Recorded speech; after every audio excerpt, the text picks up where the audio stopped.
Right now, though, we want to give a live look to you from the White House, where Senate Minority Leader Chuck Schumer is slamming President Trump's budget blueprint, calling it devastating for upstate New York and harmful to working families across America. But House Republicans say Democrats are exaggerating. Our Washington, D.C. correspondent Brendan Scanlon joins us live now to break down the debate from Capitol Hill. Good evening, Brendan. Hey there, Mike and Eva. Good evening to you. Well, the president's so-called skinny budget blueprint is really sort of an outline of the administration's priorities and gives lawmakers here on Capitol Hill, Republican lawmakers, a blueprint to then craft those spending bills in their committees and here on Capitol Hill. However, Senator Chuck Schumer calling that budget plan a dagger to the heart of upstate New York. The White House calls this their so-called skinny budget.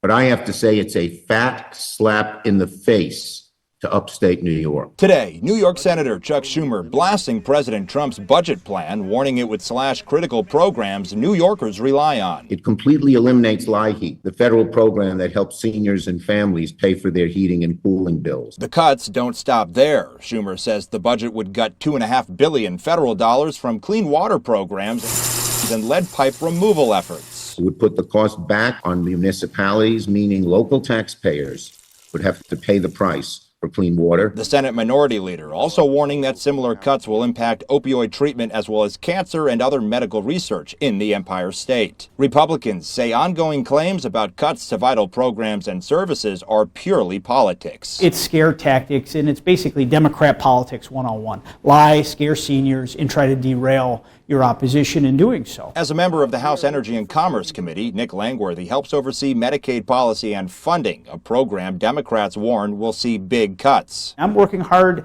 to preserve Medicaid for those that need it the most. This program was created for pregnant women, children, the impoverished elderly, and those under the poverty line at 100%. We have to make sure that program is solid as a rock and preserved for that statutory requirement. Although moving quickly, the budget process is still in its early stages, with many compromises expected to be made by both sides. We also have to be able to get 218 votes on anything that we want to pass. It also has to be able to pass through the U.S. Senate and be something that President Trump agrees to.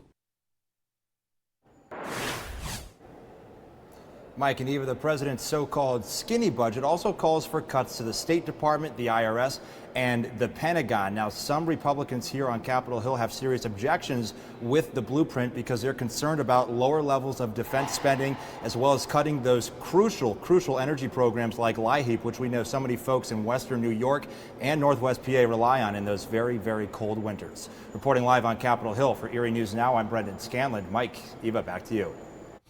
Brendan, looks like a potential